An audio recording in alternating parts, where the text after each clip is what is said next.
Man City have won the Premier League once again, winning the league now for 4 straight years, which by the way has never been done in the history of English football. Also making it 6 out of the last 7 Premier League titles in the Pep Guardiola era. I mean, come on. These are just obscene numbers, and Premier League fans like calling the Bundesliga and Ligue 1 farmers leagues, and now it's coming right back at them because, and I'm sorry to say it, but the Prem is now kind of becoming a farmers league. And now that Klopp is leaving, the only other man who managed to win a Premier League title within the Pep Guardiola era has now left Liverpool, and it looks like City can do it again and again, and maybe even make it 5 or 6 in a row. But why are City so dominant? Well, today we look into that.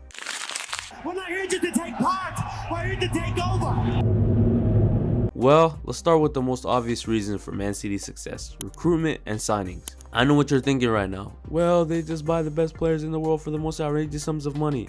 Well, actually no. The only two £100 million signings under Pep were Jack Grealish and Josko Gvardiol. Apart from that, the rest of the signings aren't even that expensive for the value that they bring. For example, KDB was only bought for £76 million, and people were labeling him as the £60 million reject. And well, guess how that turned out?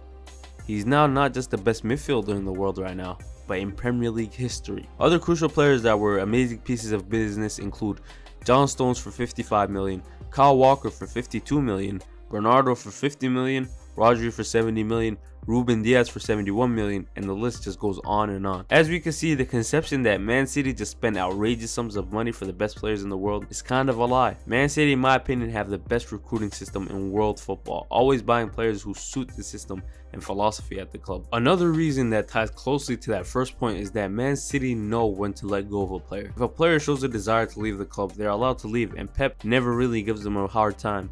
Apart from maybe Ronaldo, because Pep just loves the man. For example, Sané was one of the most important players to Man City from 2017 all the way down to 2019. And in 2020, he was allowed to leave, no hassle included. And others like Sterling and Cancelo, who were important players for Man City's play and were let go when they wanted to leave, just goes to show that Man City don't hang on to players too long, and they understand that when the time is up for a player, the time is up, and there's no reason to keep them at the club against their will. Another reason why I think Man City are as successful as they are is because of the academy.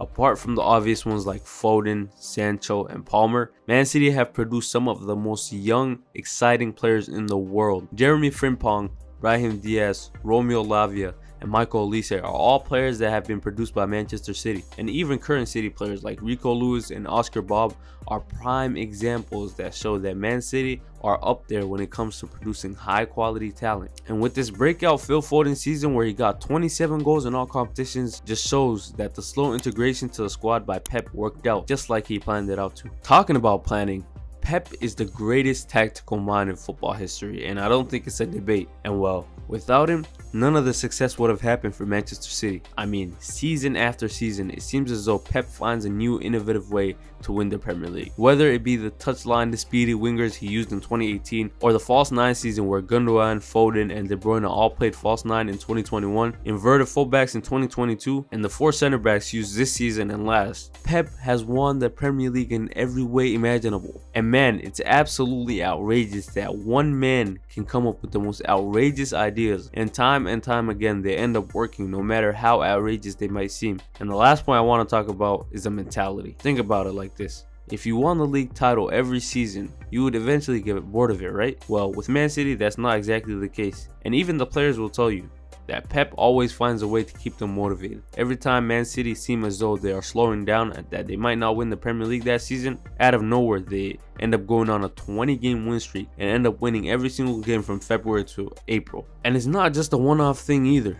It happens damn near every season. And I just feel for Arsenal and Liverpool fans, because anytime they feel as though there's a slither of a chance, it is snatched away mercilessly from them by Man City. Anyway though, what do you think of Man City's dominance, and do you think that the Premier League is slowly turning into a farmers league? Well, let me know down in the comments below. And with that being said, thanks for watching. Make sure to subscribe, because best believe we are here to take over.